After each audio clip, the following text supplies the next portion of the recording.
La tarde del miércoles, un placer como siempre acompañarles. Enseguida vamos con el autor de este CD, de este trabajo musical que ha titulado Rondeña del siglo XIX, el amigo Juan Francisco Padilla. Hoy es el Día Mundial del Teatro, inmersos en la jornada del Teatro del Siglo de Oro. En su 36ª edición hay un par de actividades, una de ellas en el Teatro Cervantes, donde acudimos dentro de unos minutos, y otra que arranca, es un recorrido que se va a hacer desde el Mercado Central, lo que se van a llamar los romances del ciego. Es las jornadas en la calle. Esto lo lleva a cabo la Albacity Corporation. Bueno, mejor que lo cuentes tú, Juan Domínguez. Creo que estás a las puertas precisamente del Mercado Central de la capital almeriense. Bienvenido, buenas tardes. Adelante. Sí, efectivamente, Joaquín, una de las muchas actividades programadas esta semana con motivo de la jornada de teatro del Siglo de Oro son lo que se han denominado jornadas de calle, y una de ellas está programada para hoy miércoles aquí en el Mercado Central de la capital almeriense, que luego tendrá continuidad en la Puerta de Purchena para poner el punto final en la Plaza del Educador. Aquí tenemos a los protagonistas de la tarde, el amigo Antonio. Muy buenas tardes. Muy buenas, Juan. Me gusta a mí esto de Albacity Corporation. Sí, tenemos ese cachondeo. Cuando estábamos en la quinta... Albacity, ciudad de Albacete, ¿no? Albacity Corporation, cuando estábamos en la Quinta Avenida quedaba mejor, de Nueva York. Lo que pasa es que luego con la crisis nos tuvimos que bajar al llano. Bueno, cuéntanos un poquito, porque así cuando venía no tenía las ideas muy claras. Cuéntanos un poquito, en primer lugar, vamos por orden cronológico. Lleváis ya 4 días en Almería, ¿no? Más bien en la provincia que en Almería, ¿no? Este es el tercer día que hemos estado en taberna esta mañana, seguimos hasta el viernes y hoy tenemos los romances de ciego. Hemos cogido la vida anecdótica del Lazarillo de Tormes, que iba con un ciego y que hacía estos tipos de romances, y a partir de ahí hemos hecho un resumen del Lazarillo de 10 minutos para la gente de Almería. Bueno, quien nos esté viendo que no piense que Albacity Corporation es una gran obra o un gran grupo de teatro, venir los dos solos, que son José Luis Montón y tú en este caso, tú al oratorio y él ahora que ya vemos que está afinando la guitarra, ¿no? Bueno, lo que pasa es que somos tan buenos que necesitamos muy poco. Que no necesitáis. Claro, dice, cuanto más arte hay, menos instrumentales y menos personal necesita, y este es el caso. Romances de ciego.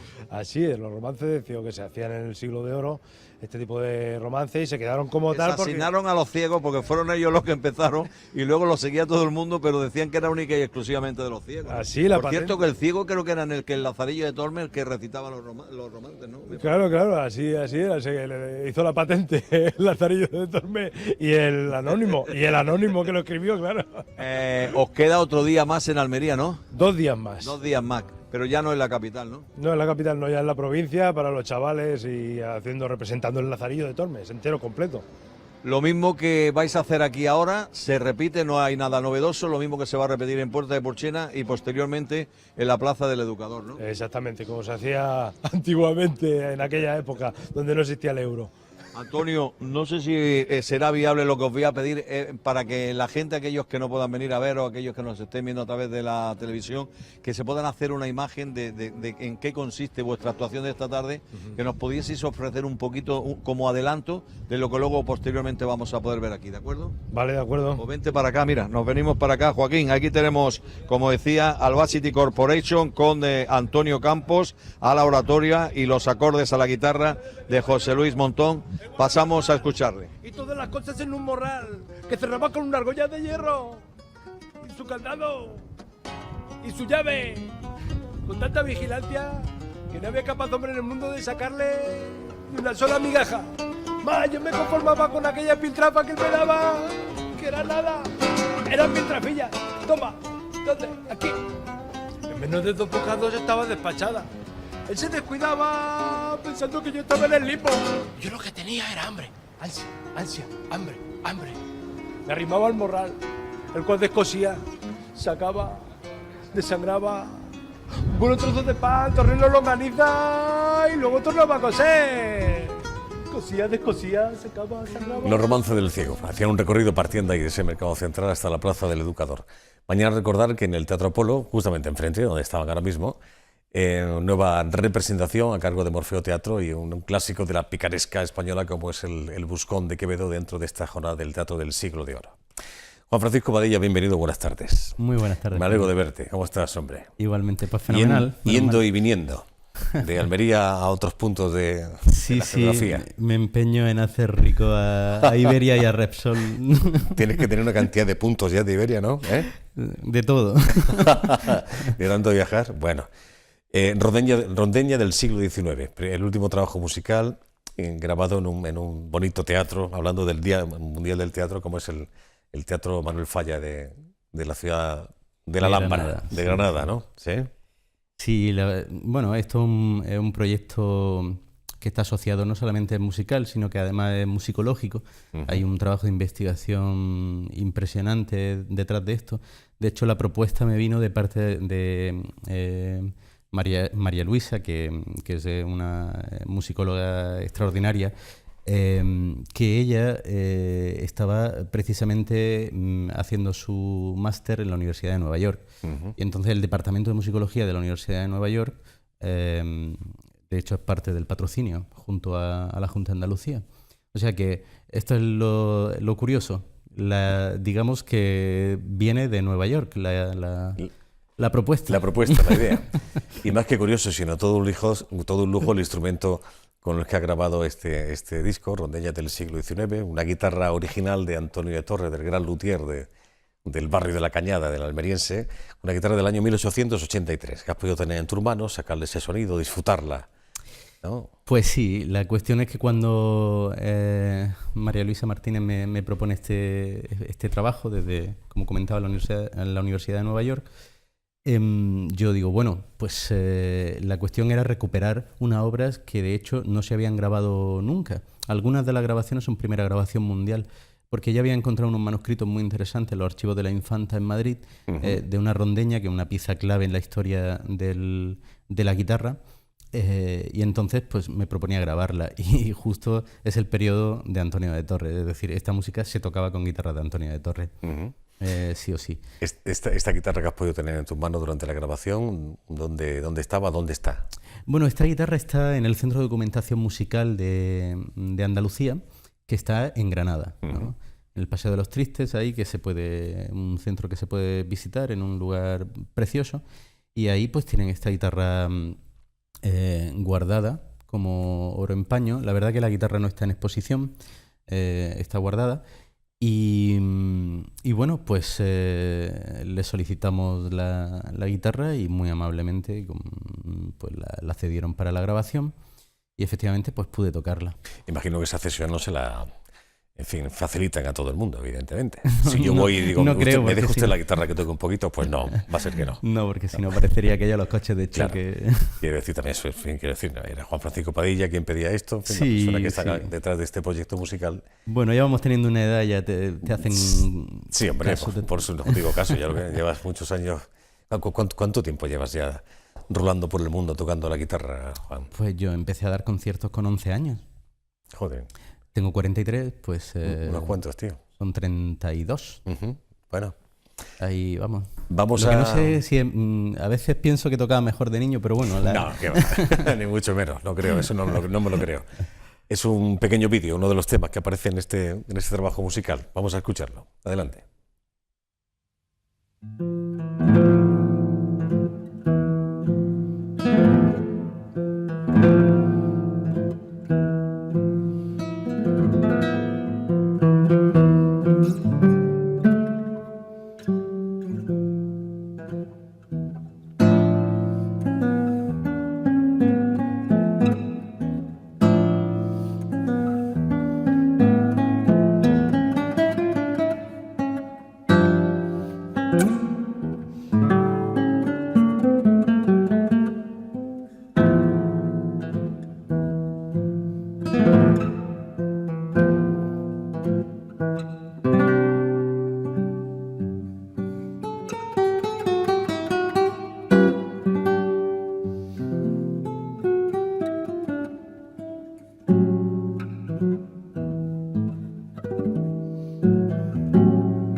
es uno de los temas de este trabajo. Rondeña del siglo XIX, del murciano a Falla, que es como realmente como, que es Claro, como se llama el proyecto, ¿no? Efectivamente, el murciano era un guitarrista flamenco que se hizo muy famoso en Granada y que incluso Mikhail Glinka, el compositor ruso, una de las obras que he grabado, una de las versiones de la rondeña, es manuscrito de Glinka. O sea, porque le fascinó tanto la música del murciano, pero que el murciano, claro, era un guitarrista de barbería, que se decía por entonces, ¿no? Que guitarrista flamenco, entonces no sabía música. Y ahí estaba Glinka intentando anotar la rondeña, y esta es una de las obras que grabamos. Y lo que acabamos de escuchar es la única obra que compuso Manuel de Falla original para guitarra, que es el homenaje a la tumba de Debussy, que se estrenó con una guitarra de Antonio de Torres, por cierto, porque esa obra, bueno, pues es que todos los grandes guitarristas tocaban con Torres, con lo que no había duda, ¿no? Y es curioso porque lo que estábamos escuchando es el homenaje a la tumba de Debussy, de Falla, tocado en el Bañuelo, que son unos baños... Ese sitio tan bonito, donde aparece es la portada del disco también, exacto, ¿no? Unos baños árabes que hay en Granada preciosos también, justo puerta con puerta con el Centro de Documentación Musical, en el Paseo de los Tristes, y que bueno, que además, pues claro, en ese ambiente, la obra de Falla, que era granadino de adopción y con una guitarra de Torres original, y por cierto con cuerdas de tripa. La has utilizado tú, ¿no? Claro, la has puesto, sí. Entonces, incluso personalmente, ¿no? Exacto, he utilizado cuerdas de tripa como se hacía en la época, es decir, para entendernos, las actuales son de nylon o de carbono. Bueno, pues estas antiguamente se hacían de tripa porque estos materiales no existían. De hecho, el nylon existió por un problema que tuvo Andrés Segovia en Estados Unidos en una gira, que se quedó sin cuerdas, y un empresario de allí dijo, pues esto sería interesante. Y entonces, unas semanas más tarde, le llevó las cuerdas de nylon. O sea que hasta entonces era tripa, y estas guitarras están diseñadas para sonar con tripa. Entonces, hemos usado tripa en la primera, segunda y tercera cuerda, digamos, y en los bajos, que son las tres de arriba, digamos, pues seda entorchada. Cuéntame, o cuéntanos, antes me lo has contado a mí, que también es curioso, la afinación. Es una afinación, bueno, no actual, la que exige una guitarra de Torres, ¿no? Sí, es que en el siglo XIX, a ver, esto no es solo en el siglo XIX, sino a lo largo de la historia, nosotros los músicos medimos el la, físicamente se mide en hercios, digamos, ¿no? Entonces, la nota referencia es el la. Y este la, a día de hoy, tiene 442 hercios, 440 o 442 hercios. Pero porque ha ido subiendo, y de hecho sigue subiendo. Ya algunas orquestas están afinando a 444, porque el sonido se considera como más brillante, ¿no? Es como la lucha de los decibelios de hoy día, que cada vez todo suena más fuerte, ¿no? Pues esto va ocurriendo, ¿no? Cada vez nos pide más agudo. Entonces, en el barroco, la afinación era 415. ¿Por qué se sabe? Pues por los órganos de la época, porque los tubos, claro, no han cambiado la afinación. Entonces dice, ¿y por qué la sonaba a 415 hercios? Pues eso es un semitono más bajo que en la actualidad. Y este está a medio camino, son 430 hercios. Digamos que es un cuarto de tono por debajo de lo usual. Bueno. Y las guitarras están fabricadas para una afinación concreta. Entonces esto es un dato también muy importante. ¿Cuesta trabajo pillar el punto de esta afinación? Sí, porque buen oído, quieras o no, claro, quiera o no, el oído, sin darnos cuenta, lo vamos teniendo preparado para la afinación moderna. Y esta afinación, pero es curioso el resultado, especialmente cuando escuchas esa guitarra de Torres afinada así con esas cuerdas en vivo, es sorprendente, y sobre todo si la contrastas con otra, porque el sonido llega de otra manera. Primero que la calidez, pero la cantidad de armónicos que desprende, o sea, digamos, el halo que no es para nada seco, la flexibilidad del sonido, es una cosa fascinante. Has disfrutado del instrumento, ¿no? La sensación de tener una guitarra. No es la primera vez que lo haces, ¿no? Pero sí, me imagino que sí es la primera vez que grabas un disco completo, un trabajo musical. Sí, es la primera vez que grabo un disco con una guitarra original de Antonio de Torres. Y lo he disfrutado muchísimo, pero creo que recuperar, o sea, este sonido es importante, porque a veces, y esto nos pasa a todos, en el desarrollo de algo perdemos el centro. Y Antonio de Torres siempre está ahí para recordarnos que no podemos perder la belleza del sonido a cambio de potencia. Lo digo porque, bueno, para el público, no sé, pero es importante para los músicos y para los guitarristas no perder de vista que lo importante es la belleza del sonido y no lo fuerte que suene. Una guitarra es una guitarra. Y si quieres que suene fuerte hay que amplificar. Pero si no, lo que tienes que preservar es la calidad del sonido. Claro. Comentabas antes que la rondeña es una pieza clave en no en el trabajo en sí, que de hecho, en fin, hace referencia a la misma, sino en este siglo, ¿no? En el XIX. ¿Por qué? ¿Por qué es tan importante? La rondeña es una pieza clave porque estas obras son los primeros documentos que tenemos de lo que los musicólogos llaman el protoflamenco. Protoflamenco, que es los primeros indicios de que la guitarra flamenca solista empezaba a existir. Es decir, el cante y la guitarra iban de la mano. En algún momento, la emancipación de la guitarra, el momento en el que la guitarra empieza a sonar sola, sin necesidad de la voz. Y son los primeros documentos escritos sobre esta música. No hay más. Entonces, lo primero que conocemos son los manuscritos que existen de esta rondeña del murciano, que por lo visto el tipo era un fenómeno y todo el mundo se quedaba fascinado de escucharlo.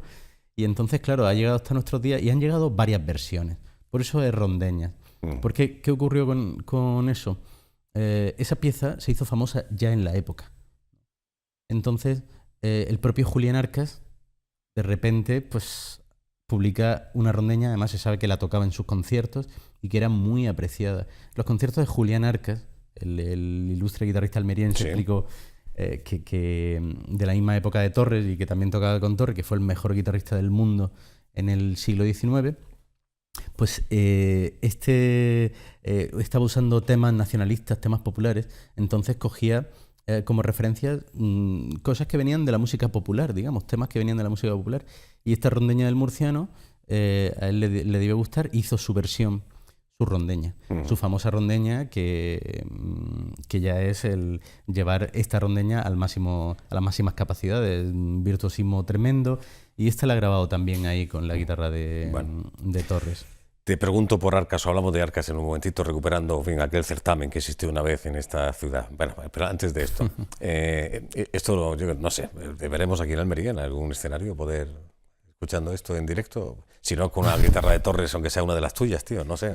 Es que no sé ni qué decir. Mira, yo lo presenté en diciembre en Granada, en el Palacio de Carlos V, con la guitarra de Torres, con las cuerdas de tripa, con tal. Qué bonito sitio, Palacio de Carlos V. Claro, una cosa maravillosa. Aquí yo no sé, aquí... Alguien tendrá que marcar tu número de teléfono, ¿no? Yo hace mucho tiempo que entendí que en esta ciudad se vive muy bien, es por eso que yo vivo aquí, también porque soy un cateto almeriense de pura cepa. No, hombre, no. Sí, ¿no? Yo creo que es mejor reconocerlo, porque hasta cierto punto, si no, te puedes frustrar, ¿no? Vale. Yo realmente, obviamente, mi trabajo está en el resto de España y en el extranjero. Pero eso no quita que me duela que perdamos cosas tan importantes pues, como el certamen Julián Arcas, claro. Bueno, ya que hablamos de esto, Jorge, si eres tan amable, un señor que se llama Andrea De Vitis. Este hombre, un guitarrista italiano, fue el último, este joven que están viendo en pantalla, el último, primer premio del último certamen internacional de guitarra Julián Arcas. Esto se acabó en el año 2015, que fue el último certamen, la 14ª edición, creo recordar, año 2015, sí. Y ahí se paró la historia, ahí se quedó. Ahí se frenó, Joaquín. Si en algún momento se podría retomar, si hay posibilidad, si algo se habla o se acabó la historia de una vez por todas. Mira, yo a lo largo de estos 4 años he tenido varios intentos, he tenido reuniones. No tendría por qué, porque realmente yo es que es simplemente por por amor al arte. Entonces, pero bueno, he sido yo el que ha convocado ciertas reuniones y he ido a hablar pues, con la concejala de Cultura anterior. Recuerdo una reunión donde acordamos volver a poner en marcha el Julián Arcas, lógicamente. Porque lo curioso es que cuando hablas con cualquiera es, no, claro, esto no se puede perder, esto hay que recuperarlo. Pero la cuestión es que luego es que es cero. No hay cero, o sea, no hay ninguna intención de poner en pie el Julián Arcas real. Solo hay palabras de hace varios años donde claro que sí, pero no ocurre nada. Y lo grave de esto es que hay cosas que están por encima de todo. Para mí hay cosas que están por encima de todo y esas cosas en Almería pues son, por ejemplo, deberían ser Antonio de Torres y la guitarra, porque es nuestra historia. El cine es nuestra historia. Son los dos pilares más importantes que tenemos. Luego tenemos, por supuesto, cosas maravillosas y que hay que conservar, como la Jornada de Teatro del Siglo de Oro. Pero hay un montón de iniciativas también que ha habido privadas, como el Classic Jazz, que son de un mérito extraordinario, bueno, ¿no? El Classic Jazz es tremendo. Claro, entonces a mí esto me fascina porque vale que no sea buen momento para seguir invirtiendo más, porque no hay dinero, porque tal, pero es que estamos perdiendo lo que teníamos. O sea, es que hemos perdido el Julián Arcas, que era un valor clave para difundir nuestra cultura. Un referente internacional sin lugar a dudas. Claro, a nivel mundial. Lo que se ha podido escuchar en estos años atrás. Claro, y ahora también, efectivamente, pues a raíz de la noticia de la posibilidad de crear un museo en Granada, ¿no? Museo de la Guitarra en Granada. Sí, lo que en la prensa sale como que sería el primer museo de la guitarra. Y claro, a mí me duele en el alma, porque nosotros supuestamente ya tenemos un museo. Lo que pasa es que ese museo le falta muchísima inversión, pero real. Inversión real. Y no solamente hablo de dinero cuando digo inversión. Hablo de querer de verdad. Porque si tú quieres de verdad, lo puedes hacer. Porque no se puede hacer un museo sin una obra original del autor, del nombre del museo. No hay ninguna. No se está invirtiendo en eso. No hay ninguna. O sea, lo que hay son pues temporal. Es decir, sí, imagino que se hace todo lo posible porque haya allí en el momento en el que vas alguna guitarra, pero hay muchos periodos en los que no hay porque dependes de. Y luego, sobre todo, que es un patrimonio que hay que recuperar. Ojo, no lo digo solo por eso, sino que si hoy día en el mercado hay una transacción de una guitarra de Antonio de Torres, Almería tiene que estar ahí para recuperarla, porque tiene un museo que llenar. O sea, esto es así. Eso cuesta dinero, evidentemente. Claro, y un museo no es abrir una sala y llenarla de cosas para que la gente las vea. Un museo es investigar. Un museo es crear una escuela de lutería. Porque una escuela de lutería hace falta en Almería sí o sí. Porque si no, se va a perder la tradición.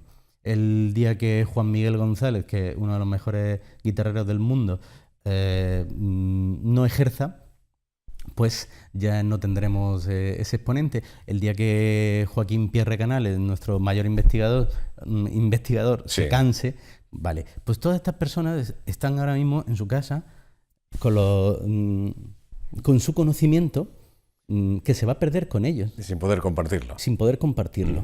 Claro. Mientras hay un edificio que no tiene la actividad que yo desearía. Y creo que la autocrítica aquí es fundamental, porque estamos hablando de unos valores, claro, no es cualquier cosa. ¿Y la entidad bancaria qué tiene que decir al respecto? Bueno, Cajamar dejó claro, yo también tuve reunión con Cajamar. Cajamar puso esto en pie. Lo mantuvo durante 15 ediciones y dijo, bueno, toma del testigo, ¿no? Nosotros podemos seguir invirtiendo, pero no llevando la iniciativa. Y la pelota va de un tejado a otro. La realidad, a mí todo eso me da igual. Lo que sí es real es que hace 4 años que no se celebra un Julián Arcas y no veo intención real de que se celebre. Y esto me parece muy grave. Más de 900 guitarras de 56 países aproximadamente que han pasado durante todos estos años por el certamen. Mira, Joaquín... Y artistas invitados, quisiera recordar a uno porque son de esos personajes que dan tres conciertos al año en todo el mundo, el gran pianista Sokolov, por ejemplo, ¿no? Y decide un día el tipo venir a Almería a tocar el piano, ¿no? Sí, por ejemplo, solamente por poner un ejemplo. Esa historia es fascinante porque además yo todavía hace poco tenía una conversación con el gerente de la Sinfónica de Galicia sobre este tema y le contaba la historia de cómo vino Sokolov a Almería cuando, antes de haber pisado los grandes escenarios españoles, y no lo podía creer. Son de estas cosas que solo pasan aquí, ¿no? Pues sí, para lo bueno y para lo malo. Así somos. Sí. Para despedir a Juan Francisco, al margen de este trabajo, Rondeña del siglo XIX, su último trabajo musical, algo que de un proyecto del cual hemos hablado, lo de From Back to Radiohead, y a primeros de año con la Orquesta y Coro Nacional de España, en el Auditorio Nacional, bueno, pues se hacía allí un concierto muy chulo y, bueno, la calidad quizás está grabado con un móvil, vamos a anticipar esto, pero para que vean un pequeño fragmento de lo que dio de sí. Lo vemos, adelante.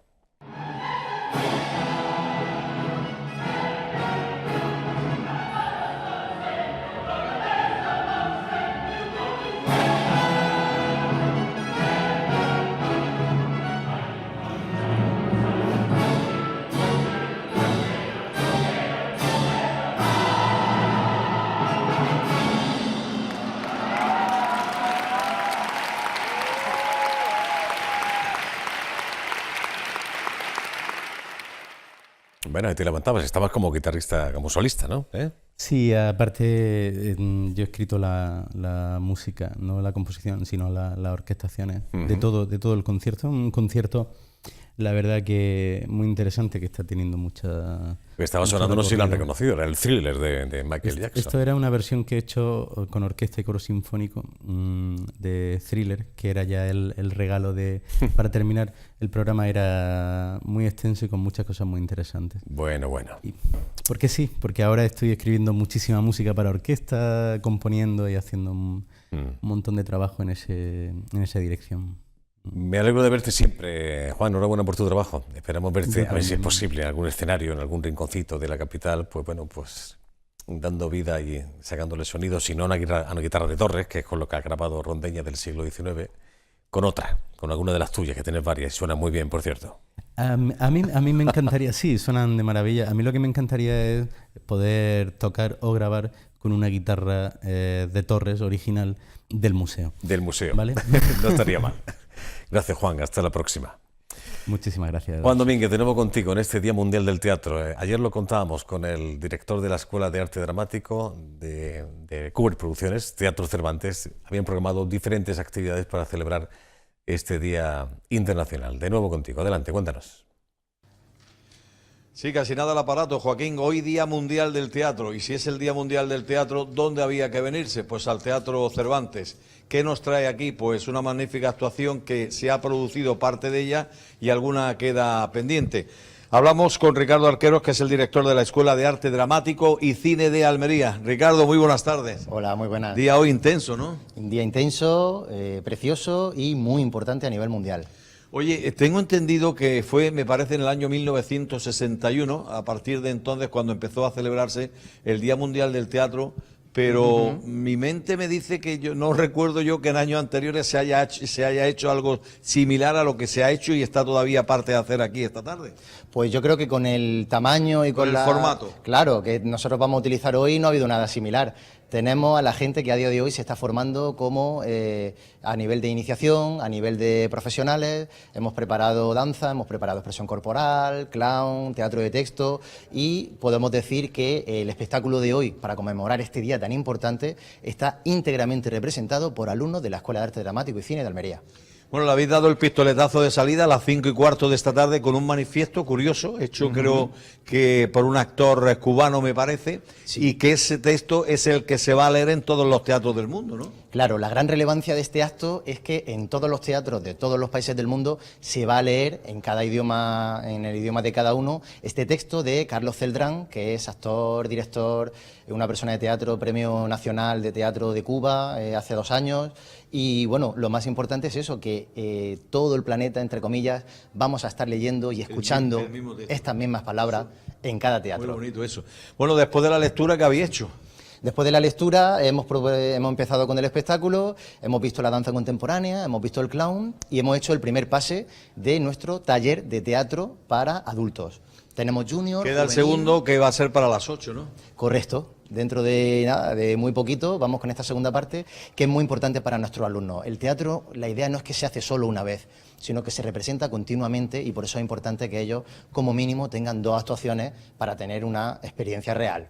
¿En qué categorías me decías que están representados? Pues nuestros alumnos son del teatro de adultos. Tenemos junior, juvenil, adultos y senior, que es a partir de los 50 años. Y bueno, hoy terminamos este segundo taller, empezamos el tercero para los 3 últimos meses hasta junio y con muchísimas ganas de que la gente vea todo lo que hemos trabajado. Bueno, hasta ahora en la primera, lo que podríamos denominar la primera parte, la respuesta ha sido mayoritaria del público, que ha llenado, he tenido oportunidad de verlo, ha llenado prácticamente el Cervantes. Creo que entrada gratuita hasta lo que es habitual, completar aforo, ¿no? Hasta completar aforo y bueno, pues muy contento de todos los almerienses que han venido hoy a disfrutar de este momento tan importante a nivel mundial. Ricardo, hablando del Día Mundial del Teatro, me veo en la obligación de preguntarte el momento momento actual que vive el teatro, sobre todo en España y en a lo que a nosotros nos compete más, que es en nuestra ciudad de Almería. Pues es un momento en el que tenemos muchísimas tendencias, iniciativas. Creo que es el momento para que recordemos que el teatro es esencial para todas las sociedades, para reflexionar, para comprender, para reírnos de nosotros mismos, para avanzar. Creo que el teatro no tiene todo el apoyo que debería tener. Creo que es algo mucho más importante, que debe además llevar el nombre de cada una de nuestras ciudades y de nuestro país fuera de nuestras fronteras. Y creo que además precisamente en Almería hay muchísimo trabajo por hacer. Y a mí me gustaría que dentro de 5 años, cuando volvamos a celebrar aquí el Día Mundial del Teatro, tengamos que decir que tenemos más de 30 compañías de teatro en Almería, porque hay muchas actuaciones, porque hay un circuito que permite que proliferen los grupos y que se creen las compañías, y porque hay un apoyo de las administraciones, y no solo, por ejemplo, como Cuber, que tiene este proyecto de la escuela, sino que sea algo que se extienda al resto de administraciones. Tenemos un grandísimo talento en Almería y es una pena que la gente se haya tenido que ir tanto tiempo a formarse fuera. Siempre se ha dicho eso, que desgraciadamente para triunfar en el mundo del teatro había que salir de aquí. Pues sí, y eso es algo que estamos cambiando muy poquito a poco con todos los profesionales que hay aquí en Almería, gente que lleva muchísimos años, con los que como yo hemos tenido la suerte de poder volver con un proyecto tan importante y con la gente que se está formando ahora para ser los actores, no del futuro, sino los actores del ya, porque esta noche lo van a demostrar en las tablas del teatro. Ricardo, muchísimas gracias, amigo, por habernos dedicado estos minutos y que disfrutéis del Día Mundial como lo estamos disfrutando nosotros del Día Mundial del Teatro. Muchas gracias. A vosotros. Joaquín, lo digo cada día, que intentamos estar donde está la noticia, y una de las noticias está aquí en el Teatro Cervantes de la capital almeriense. Nos lo ha contado Ricardo Arqueros, el director de la Escuela de Arte Dramático y Cine de Almería. Arrancaba con esa lectura de ese manifiesto a las 5:15 de la tarde. Tendrá continuidad dentro de unos instantes o dentro de 1 hora y pico aproximadamente, con lo que es la última parte ya de la función en este día. Vale, voy contigo enseguida, Juan. Permíteme una pausa, unos minutillos, que te dé tiempo a llegar a la sede de Almería 2019, que esta tarde la visitamos de nuevo porque hay cositas que contar desde el punto de vista gastronómico. Enseguida estamos de vuelta. Hasta ahora.